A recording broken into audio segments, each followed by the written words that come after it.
Assalamu alaikum wa rahmatullahi wa barakatuh. Walaikum assalam wa rahmatullahi wa Brother, barakatuh. my question is regarding Hajj. Can a person who has not yet performed Hajj do Hajj Badal or not? What is Hajj Badal? And the second question is posed by a non-Muslim regarding the rituals in the Hajj.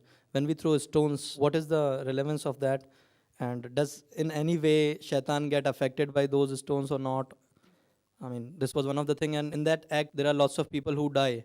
I mean, what is the answer to that, as well as the first part But of there the was a question? question that a person who has not performed Hajj, and since Hajj is fard, can he do Hajj Badal?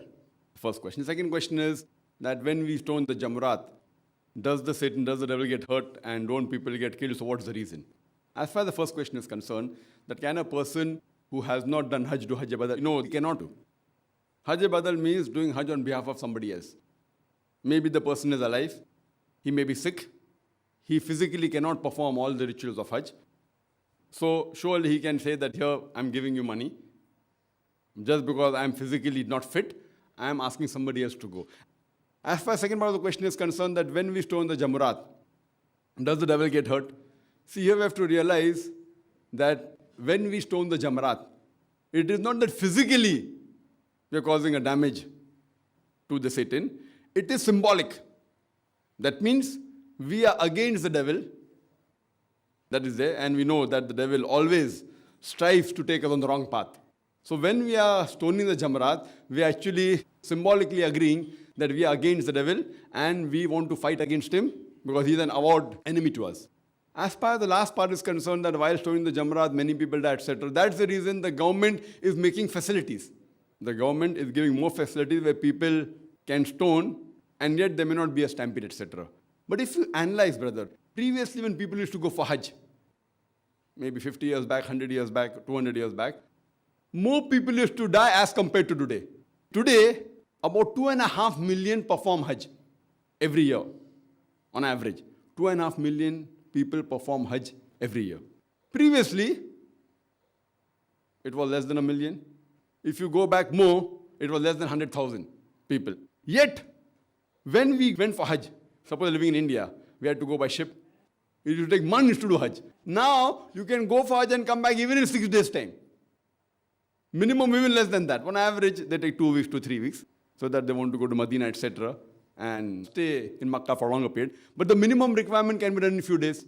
Previously, it used to take months. And whenever people used to go for Hajj, they used to meet the relatives, and there was an understanding, maybe we will not return back. Maybe. Chances. Not that they won't return for sure, but chances are there. Whether 20% they will not return back, 30% or 40%, whatever it is. But now if we analyze the 2.5 million people going and the total number of people dying for whatever reason, it is 0.001%. It will be less than 0.01%. So compared to before, now the facilities are much better.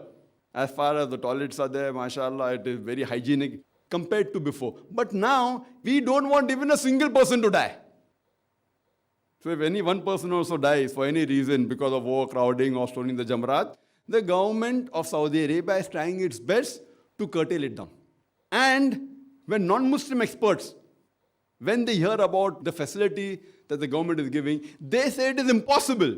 Logically and scientifically, it's impossible that 2.5 million people are gathering together in Arafat, Mina, and performing the rituals without hundreds of thousands of people dying. They say it's impossible. Yet, alhamdulillah, we see that every year the Hajj is being performed.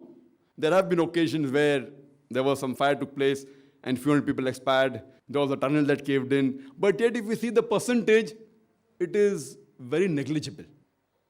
So even in Jamaraat, now the government has made a flyover and have extended the Jamaraat so that we can stone from the ground floor as well as first level. Now a second level has come and more will keep on coming.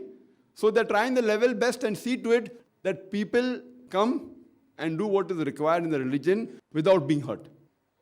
And when people go for Hajj, there they see millions of people gathered together, people dressed up in 2 pieces of unsewn cloth, preferably white.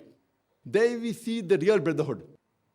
People from America, Canada, UK, Singapore, Malaysia, India, Pakistan, UAE, Gulf countries, they dressed up in 2 pieces of unsewn white cloth preferably. You cannot identify the person standing next to you is a king or a pauper, whether rich or poor. All look similar.